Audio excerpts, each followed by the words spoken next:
Happy New Year, everybody. 5 New Year's resolutions for Tennessee football that will make for a better product in 2025. That and so much more. It's your Wednesday Locked On Vols.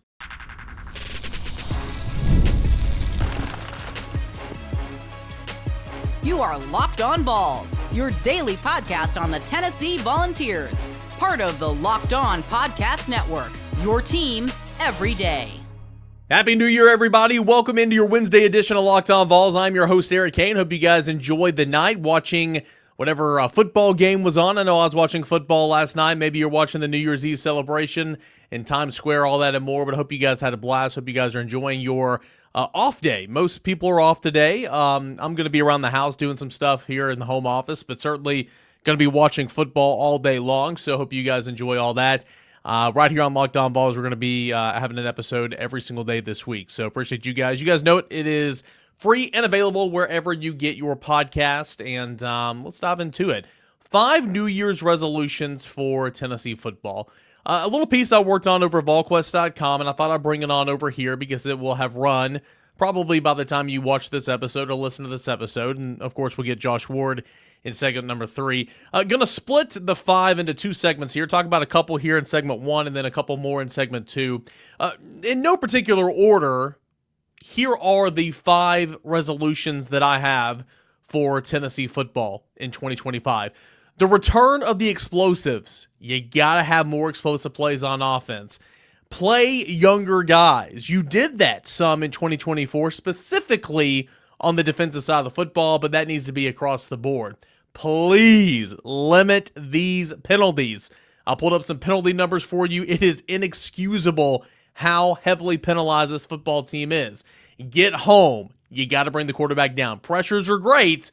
You got to bring the quarterback down in terms of sacks. And then finally, you got to fix the road woes. You've really got to fix the road woes. And so many times, fans and people complain like, well, can't they fix this? Can't they fix this? And sure, teams can improve from one week to the next. I mean, don't get me wrong. Teams can certainly improve from the beginning of the year to the end of the year. Like, take, for example, I understand Ohio State was a bad game. I thought Lance Hurd improved much from the beginning of the season to the end of the season. Was he playing at the level that he needs to play for Tennessee all year long? No, he was not. And I'm not sitting here saying he was. But I do think we got a better version of Lance Hurd towards the end of the year than we did his first couple of games. So teams can improve from one week to the next, but overall, these wholesale changes or these philosophy changes, a lot of the times they got to start in fall camp. They got to start in spring practice. They got to start on the practice field that you rep and you rep and you rep and you create good habits, and then it carries over to the game field. So I thought this would be an interesting topic here with the turn of the new year. That's something Tennessee could focus on this offseason. And ultimately, we'll see if it transpires into the 2025 season. Number 1, return of the explosives. Clearly, Tennessee's offense has not been the same in 2023 and 2024 than what it was in 2021 and 2022. Easy thing to say is, well, there's no Hendon Hooker. Easy thing to say is, well, there's no Alex Golesh. Easy thing to say is, oh, Joe Milton, Nico sucks, whatever it is. We have those easy outliers here, or those easy slam dunk arguments that we can make, right? But when you look at the fact of the matter is, I think a lot of this is philosophy as well. Sure, Hendon Hooker has been the best quarterback Josh Heupel's had here at Tennessee. Nobody is disputing that. Alex Golesh was a great asset on this offensive staff. Nobody's disputing that. But you look at some of the correlations and some of the things we talked about on yesterday's show with some of the screen passes, behind the line of scrimmage passes, the lack of completion percentage down the field. I mean, it's polar opposites from this past 2 years, from the first 2 years. In 2021 to 2022, Tennessee's offense ran 153 plays of 20 yards or more, with 92 of those plays exceeding 30 yards. So 153 plays combined in those 2 seasons exceeded 20 yards or more.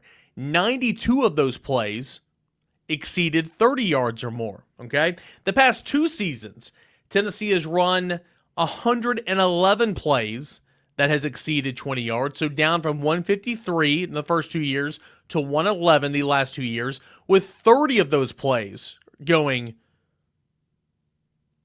30 yards or more.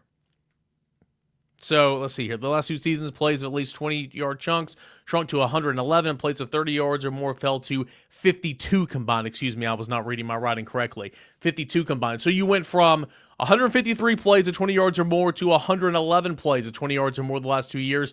You went from 92 plays that exceeded 30 yards or more in the first 2 years to 52 plays that exceeded 30 yards or more the last 2 years. Hendon Hooker completed passes completed 50 passes of 30 yards or more, or 20 yards or more, with 23 touchdowns to 2 interceptions the first 2 years. 50 completions of 20 yards or more down the field with 23 touchdowns, 2 interceptions, 21 to 22.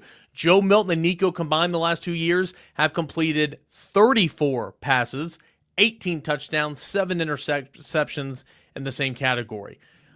Here's something in Power 4 opponents specifically, okay?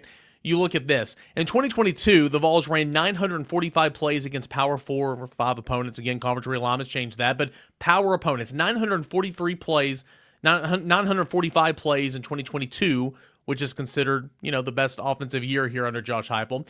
They averaged 41 points per game in those games. In 2024, Tennessee ran 958 plays against Power competition, so more plays, but averaged only 28 points per game in those games. So that's 2 touchdowns fewer. Clearly, and this kind of goes back to what we talked about yesterday. You're not taking as many vertical shots. You're throwing too far to the sideline. The run game was there, and Tennessee certainly leaned on that this year, and that's not a bad thing, but we want the explosive plays back. It's been quarterback play. The drop rate was alarming this year, 15% for Nico. I mean, that is not good enough whatsoever. So the return of the explosive plays is an easy resolution that I would like to have for Tennessee football in 2025. Let's do one more here before we get into segment number 2, and then Josh Ward in segment number 3. Play younger guys. Again, I give credit. I give some flowers to Tim Banks and Willie Martinez. They had a plan to rotate at safety, and they did that every single game this year. They had a plan to get Boo Carter involved, get him more involved, and let him take over that star position this year. They followed those plans to a T. Boo Carter has a lot to learn, but he's going to be a good player. He was all SEC in terms of freshmen. You've seen Rodney Gardner over the years play younger guys if they're willing to play, like Joshua Josephs back in 2022, Caleb Herring last year, David Hobbs the last couple of years.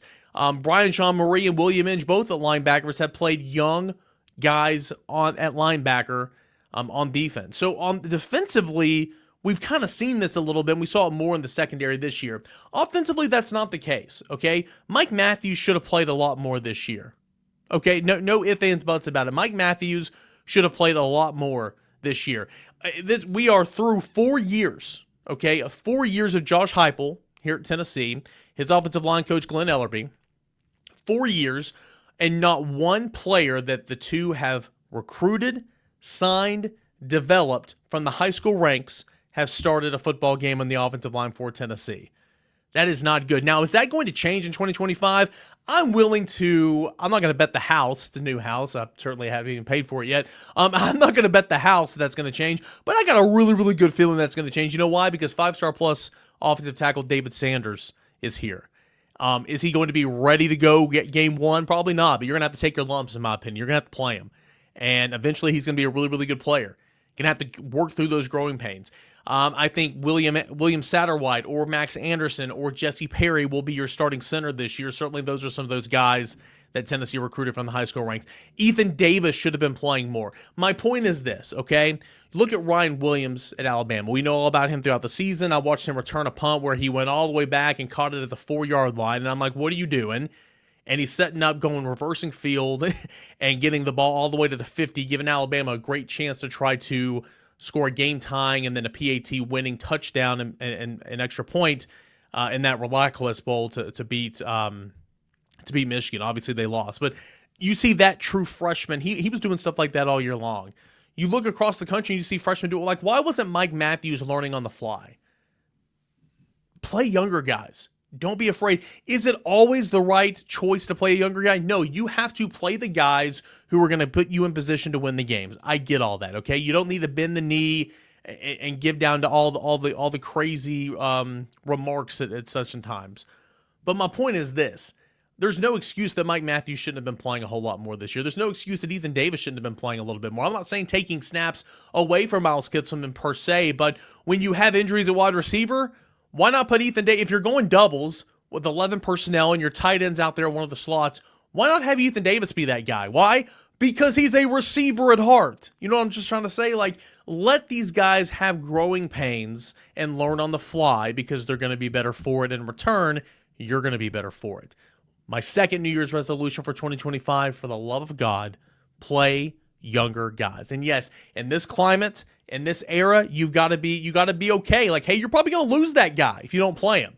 That doesn't mean you have to play him, but you got to realize that. You got to work it. You know, if he's a guy you like and covet, you got to find a way into the game plan and kind of work him in and figure it out on the fly.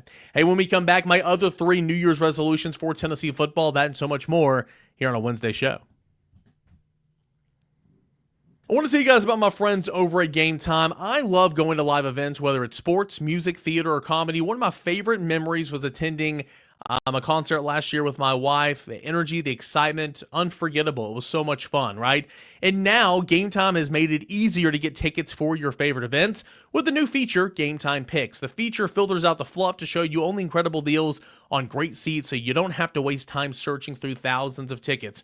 Recently, it was actually, a couple days ago, I was looking for tickets to the basketball game yesterday for Tennessee basketball using the Game Time app. With Game Time Picks, I found amazing deals that could even see the view from my seat before buying. The super deal was particularly impressive, offering seats of unbeatable prices. Plus, the app's all-in prices shows the total cost up front with no surprise fees at checkout. The best part, when I won, I got paid instantly. Okay?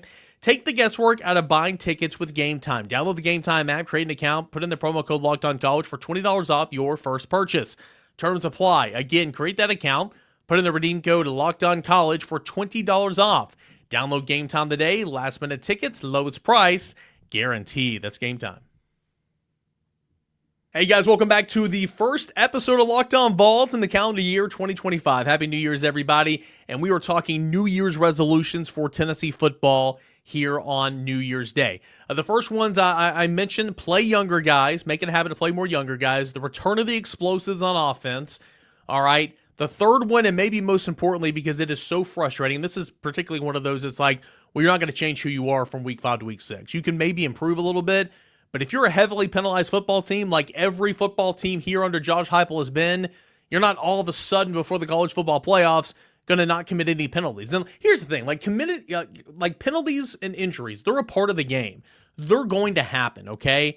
Like, you are not going to play a clean football game and not get penalized at all. There is holding on every single play. There is pass interference on almost every single play. You know what? You just can't be obvious with it, right?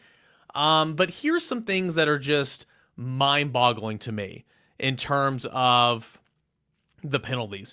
Tennessee was called for the third most penalties in the conference through 12 regular season games in 2024. 99 total penalties that accumulated 819 yards. Tennessee was averaging 68.2 penalty yards per game.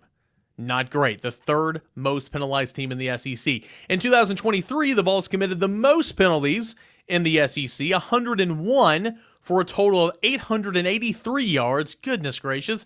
Averaging 67.9 yards in penalties per game. So pretty much 68 yards in penalty yardage per game in 2023.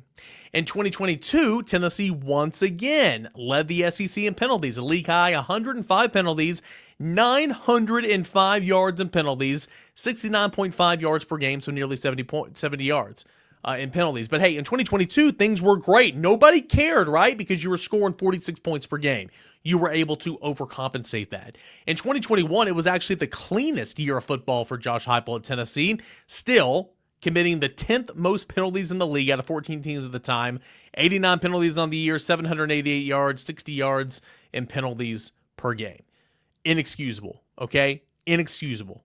Penalties are part of football, but there's no reason why in a 4-year span you should be leading the league in penalty yardage in 2 of those years, ranked 13th out of 16th in the other one, and then ranked 10th out of 14th in the other one. Inexcusable. Okay? That is a philosophy. That is directly on your head coach. Okay?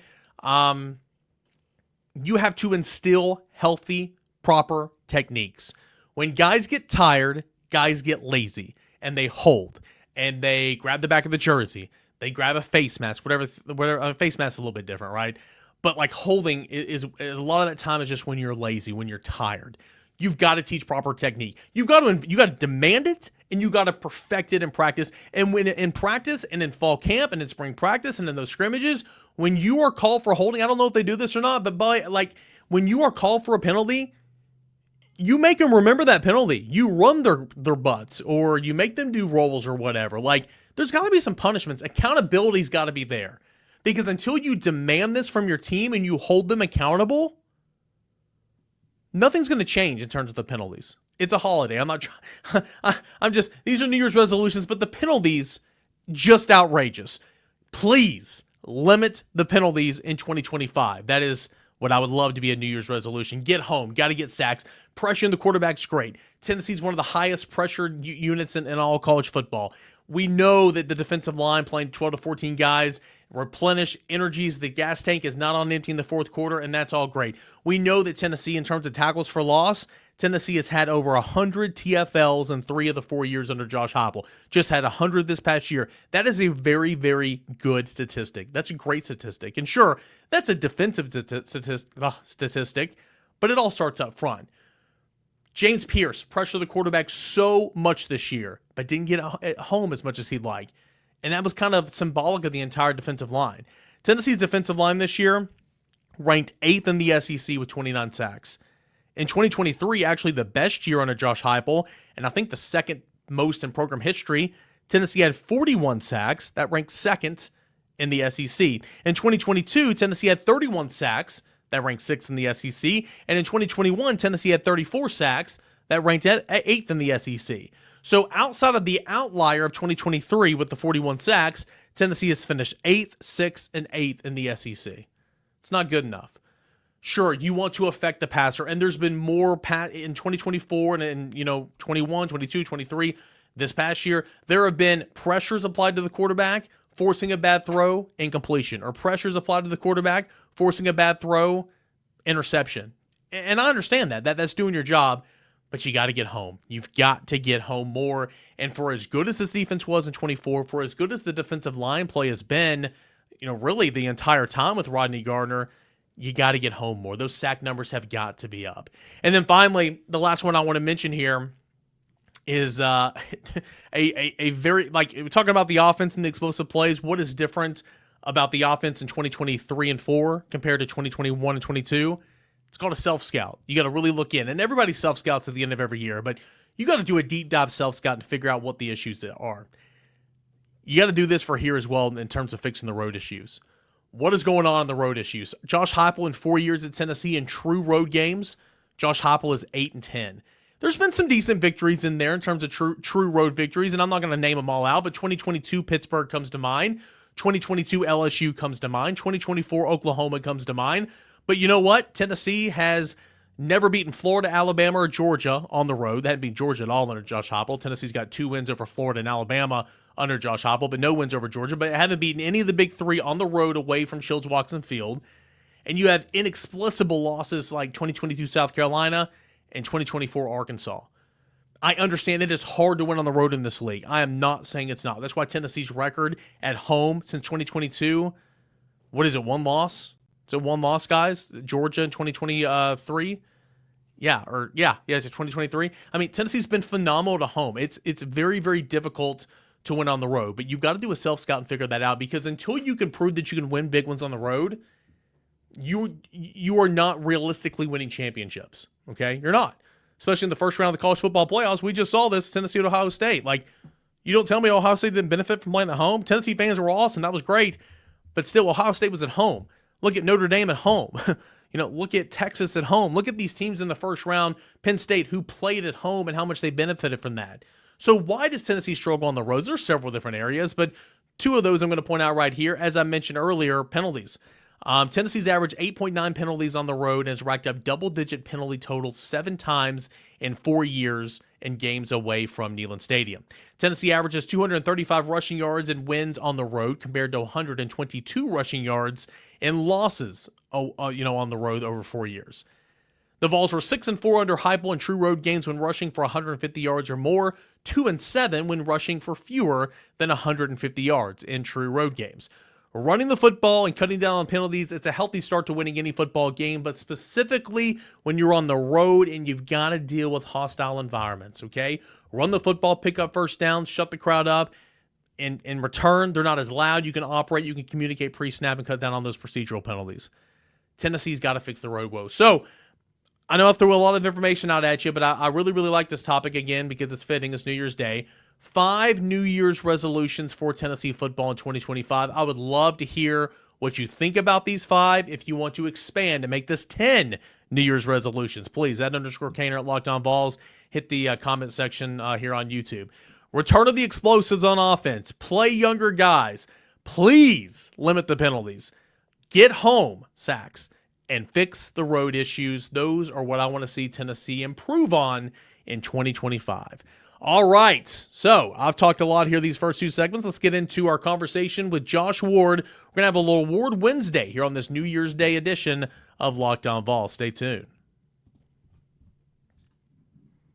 The NFL playoffs are almost here. Week 17, 18, whatever week it is, that is coming up here this weekend. It's not too late to get in on that regular season action with FanDuel. It's America's #1 sportsbook. Right now, new customers can finish the season strong with $250 in bonus bets if your first $5 bet wins. FanDuel has so many ways for you to pick up that W. I love betting on which player is going to score a touchdown and how many points each team will score. It's truly thrilling.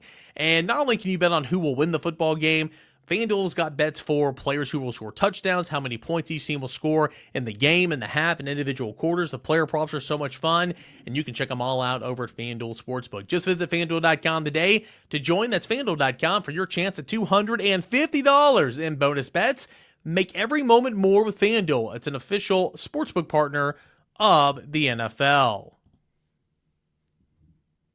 Hey, Josh, the transfer portal officially closed this past weekend, and we'll see what the final resolution is with Mike Matthews. The timing of it and over the weekend and the 48 hours and all that, it gets kind of confusing there at the end. But there does feel like there's some optimism, at least at the time of this recording, that, Mike Matthews could be with Tennessee in 2025. But overall, did Tennessee survive the transfer portal window, or did it kind of take a lot of unnecessary hits? Yeah, I think Tennessee came out okay. The wide receiver position is the one to watch the most, both who leaves and who could come in at the position. That part is to be determined. But in terms of Tennessee's roster and players that decided to enter the portal, there are a lot of guys that entered the portal that I don't think would have factored in a big way next season with what Tennessee would be capable of doing. There's some guys that would play, but they are, I think, for the most part, replaceable level players. So I know there's a lot of talk about how the portal is affecting college football. And when you see a large number of players from your team enter the portal, it can be confusing, maybe concerning right off. But I think when you step back and you look at who's leaving, how they would have affected the team, how Tennessee might be able to replace those players, I think Tennessee's in a good position. Yeah, and I mean, from a fan's perspective, you just sit here and say, okay, well, you just got destroyed by Ohio State in the playoffs and in your season. Okay, You're sitting here, you're losing all these guys on Christmas week, and you're not getting anybody out of the portal.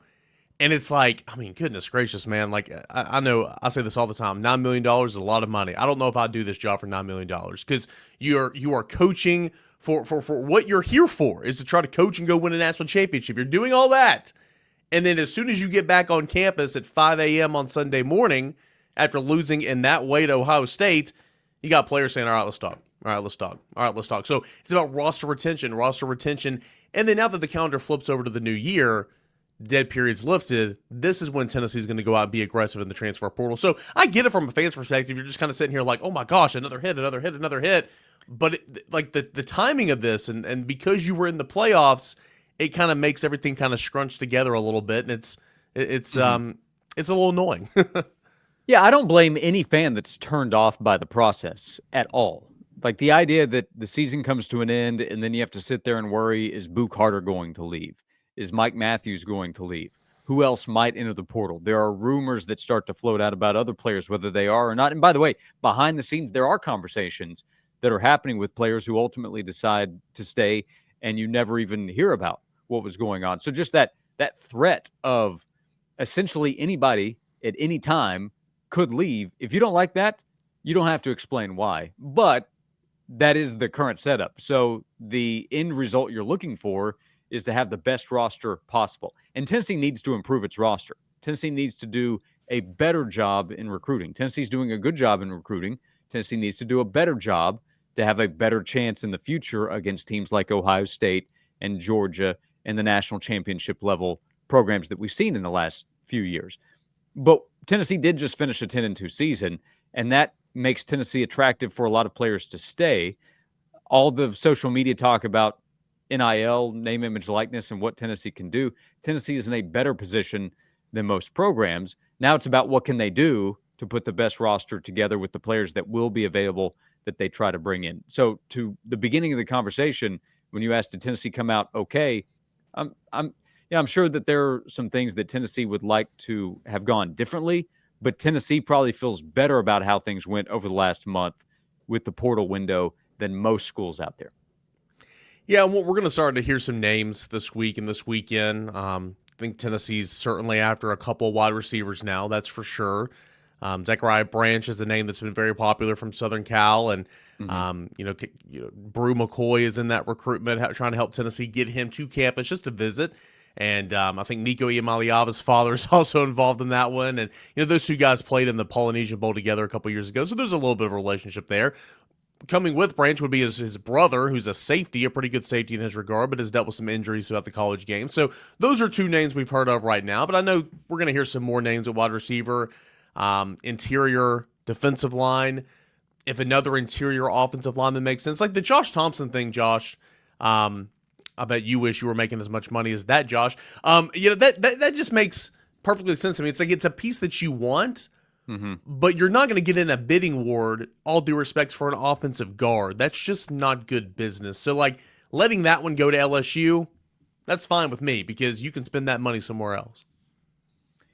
Yeah, maybe that helps with the chances in a Zachariah Branch battle because he's going to be able to command a good amount of money, I'm sure, or another highly touted player where they need speed on offense, if they need a big-time player, somebody that could come available because it's not finished with the teams that are still playing, wrapping up bowl games and then playoff games. There are other players that will enter the portal, so they're names that we don't know yet that Tennessee might actually have a good idea about or will very soon. So missing out on Thompson, knowing that they wanted him, disappointing. Is that going to break Tennessee's season next year? It shouldn't.